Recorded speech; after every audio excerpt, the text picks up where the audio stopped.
Hello, friends. I am zooming in today on this Friday the 13th to share a little bit about the Beloved Dead Oracle. This was a gift for me, to me from Wiser.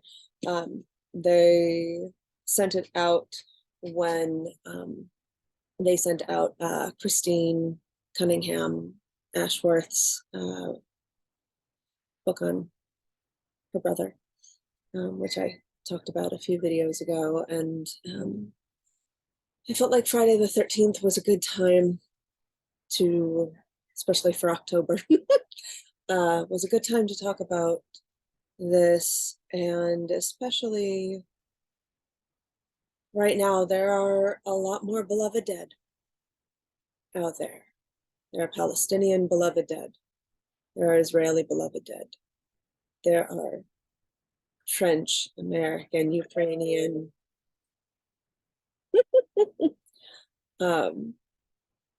music. So many beloved dead out there. And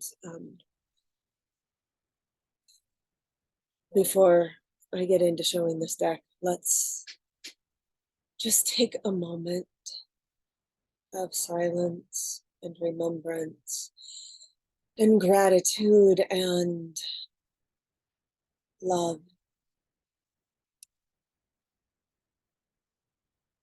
and hope, because hope is a revolutionary act, especially in times like these, and especially when it is backed up with action.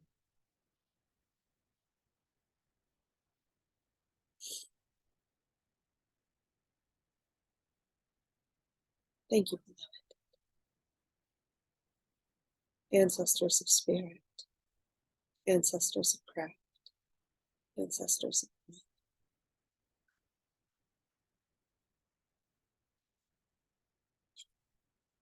So I have had this deck for about a month now, and it is absolutely lovely. All of the wear and tear on the box is 100% my own. Just in the month that she and I have been getting to know each other, she has traveled with me to Las Vegas and back again, and has handled the journeys quite well. It is one of the lovely magnetic boxes, and the design inside is truly beautiful. Like, you can see these lovely gold rim, gold edged cards, but when they are all in together, it just makes this beautiful sepia toned with blue accents, beautifulness. And the back of the cards remind me of blue angels' wings amidst sepia tones. It has a very lovely booklet that is in full color that accompanies. And Carrie Paris and Tina Hart did a really beautiful job of crafting and talking about and sharing each of these cards. Academic, personality,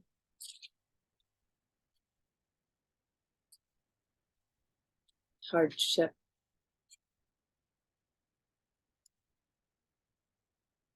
ancestry. This illustrates one of the things I love about this deck, how the collage artwork overlays and is this child between these two alive? Is it an angel with those wings? Has the child passed on? And so depending on how you use these in your readings, there are many different layers of the symbolism. I recently gave a reading to a client where the client had mentioned how on birthdays they would talk to ancestors. And so I asked if they wanted to choose one of these cards, or if one of these cards wanted to choose them as ancestors. And this one, for me, is I'm honestly not at all surprised that when I flipped this over, this was the card here, because as I was learning this deck, the first time I saw this card, I was like, oh, that's my dad, who passed over earlier this year in June. And this looks so much like him. And when he was younger.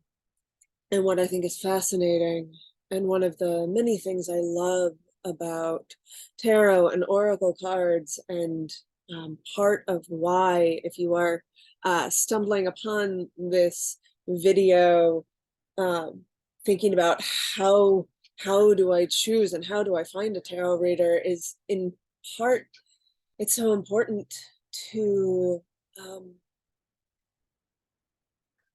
choose someone for whom your energies resonate, but also who can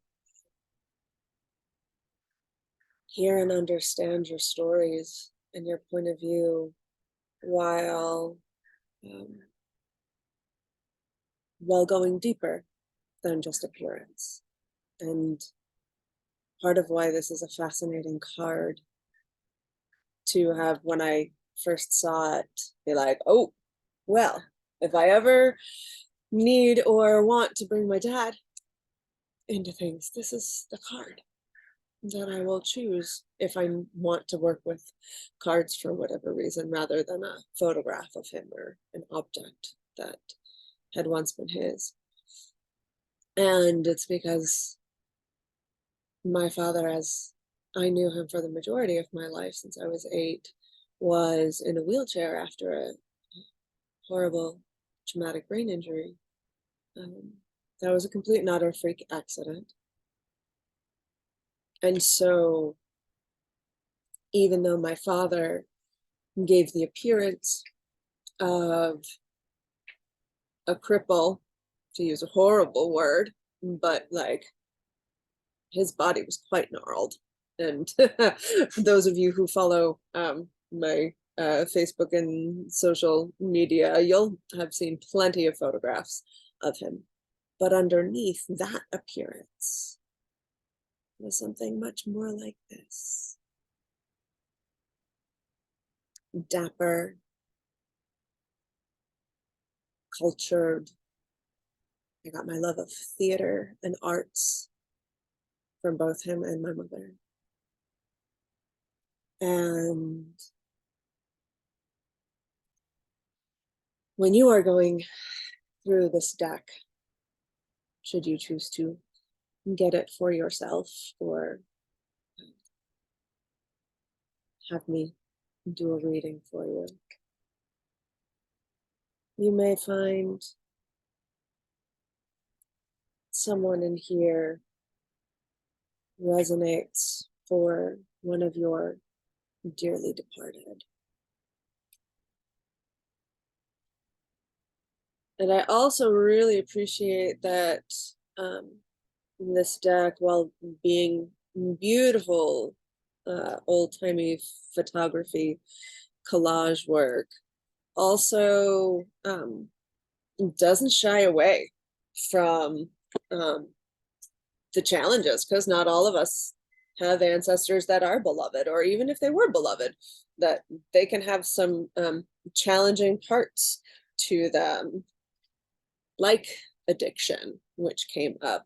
There's one in here which came up as card of the week a little ways back. And if you don't know what card of the week is, it is my gift to Group Tarot's mailing list weekly.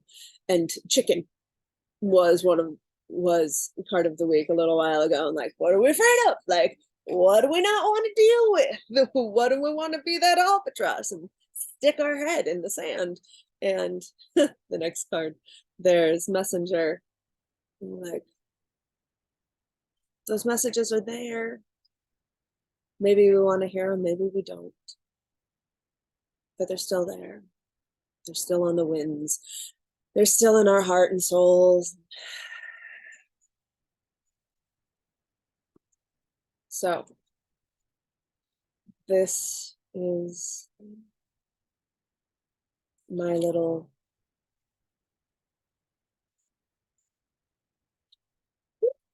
and sometimes there are things like this where people are just turned into clouds.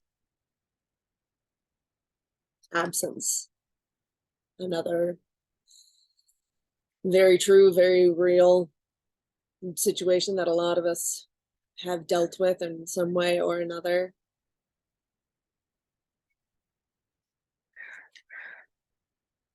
And so if you are someone who is just looking for a deck of love and light, this may not be your deck.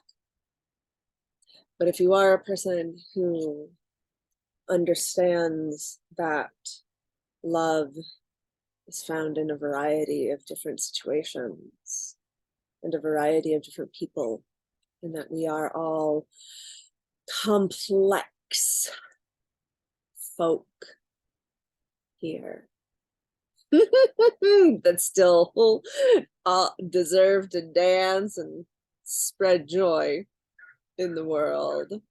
To be that act of love. Ooh, which one of the lovely things about how this deck is structured is that if you use this to like truly invite your beloved dead in and to have a conversation with someone intentionally, there is a card to literally give them a seat at the table, the throne card, which I am trying to slide through. Here we go. So you can literally give them a seat at your table. And then, because this is an oracle deck and not a tarot deck, it has its own structure. And so there are acts of love cards, and like this one, the act of love of observation, which reminds me of the theater that I'm going to go see tonight. Look at that fabulous pair of opera glasses. And then there are all of the different beloved dead cards, which are the majority of them. And I also very much love that, especially if you are new to mediumship, new to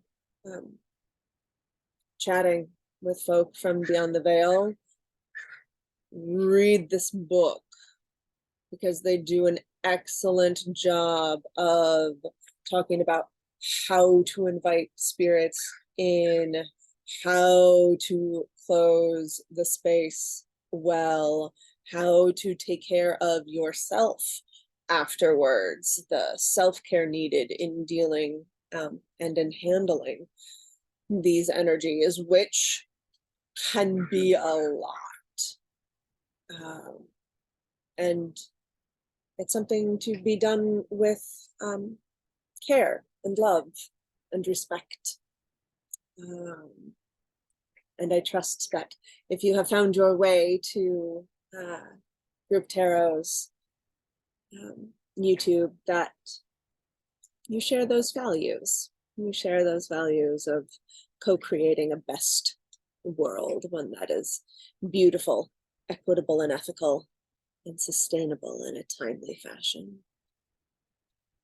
That one is quite funny. Location with our individual hiding under a table. Location matters. So that is my little share of the Beloved Dead Oracle by Carrie Paris and Tina Hart. And thank you very much to Wiser Books for sharing this and giving me a seat at your table. They sent me one other deck, the Sacred Sisterhood Tarot, which I did an unboxing of at the Northwest Tarot Symposium, and we'll share that. That video has been shared to my patrons on Patreon and will be uploaded here in a few weeks. So if you have a desire to converse with your beloved dead this season or any other, I do recommend this. And I also recommend it if you want to get into your dreams, because learning this deck, definitely I dreamt every single night and remembered them. It was quite intense, and I changed locations too, and still the dreams followed, and they were not just about my beloved dead. Like, they were dreams all over the place. It's fascinating. Definitely a side effect that I was not expecting, but was still welcome. So thank you so much, and have a beautiful day.